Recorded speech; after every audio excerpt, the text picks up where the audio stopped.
Okay, so in part one we were abruptly, I guess, interrupted by weather events, and now we're back here in part two from what I'm calling back from the dead. And we've made some progress, haven't we, Damon? Sure have. Yeah, we've just kind of got our bearings from where we were last time. Because of that downpour, we kind of scrambled everywhere and got everything under cover. But yeah, we've sorted out the coil here, just very temporary, just mounted it there. Can't remember if the wiring was correct, but we'll find out. And Geoff has sturdy fuel tank. This is a external fuel tank, an auxiliary fuel tank that can be purchased at any good outlet, really. So we've got that sorted. We've got the battery sorted, which still has charge in it, doesn't it? Sure does. So the next thing that we've got to find out is, have we actually got power? Yeah. So I suppose from here we'll check the power and see if we can actually get it to turn over, which is the next step. So we're going to leave you here on the edge of your seat. So if you want to find out more, as always, you know exactly what to do. Stay tuned.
That should be off.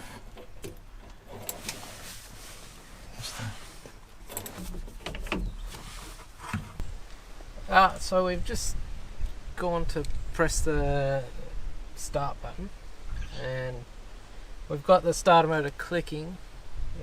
So when we say clicking, well, this is what I think, it's shooting out, but it's not actually turning.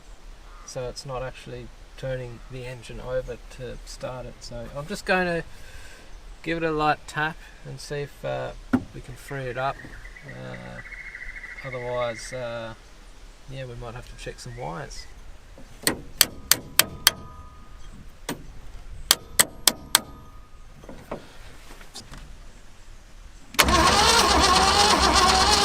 Whoa! There's movement at the station. So many of the tricks that we're using to get this vehicle back to life really aren't anything new. And particularly with this engine, and you can't use this rule for all engines, is it will fire on cylinder 1 first. So what we've done is we've disconnected the spark plug from the spark plug, taken the spark plug out, and what I've done is I've just earthed it on this breather here on the rocket cover. And then Damon's very kindly hopped in the cab, pressed the starter button, and now the actual starter motor is working fine because Damon's given it a good few taps and that's dislodged all the possible carbon and cobwebs and everything else in the solenoid, and we've actually got spark. The fuel bowl on the fuel pump has filled up, so we're getting very, very close to potentially bringing it back to life.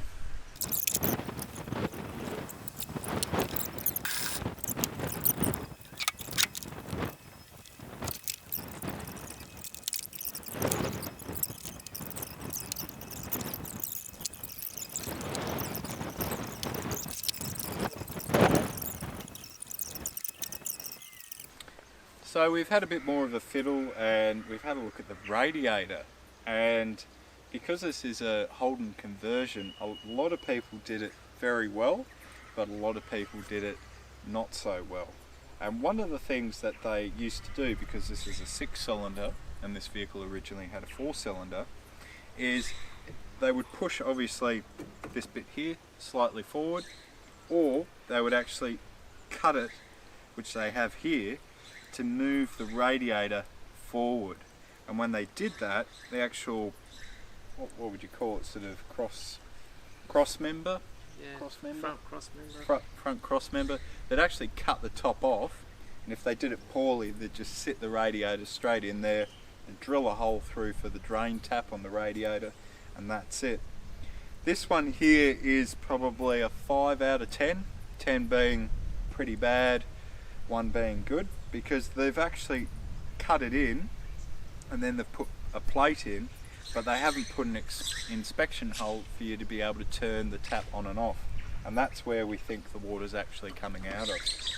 But anyway, we'll just get it running, and if we want to go for a victory lap, we'll just have to put some pepper, porridge and eggs in it, and yeah, see what happens.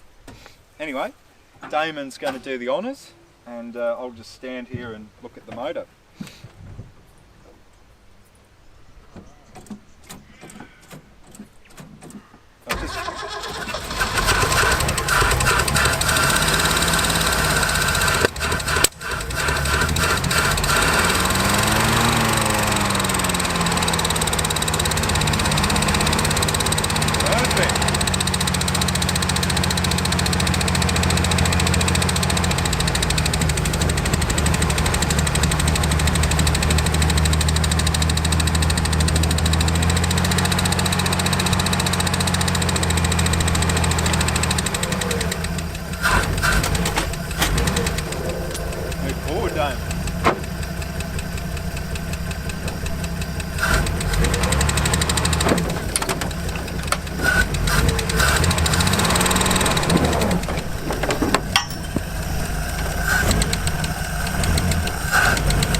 Next time on Back from the Dead, when we do a victory lap in this mighty Series 1. Anyway, if you're enjoying the content here at Seriously Series, then please do consider checking us out on Patreon. And if you're new to the channel, then click on that subscribe button down below, click on that notification button too. Anyway, hope to see you in our next video.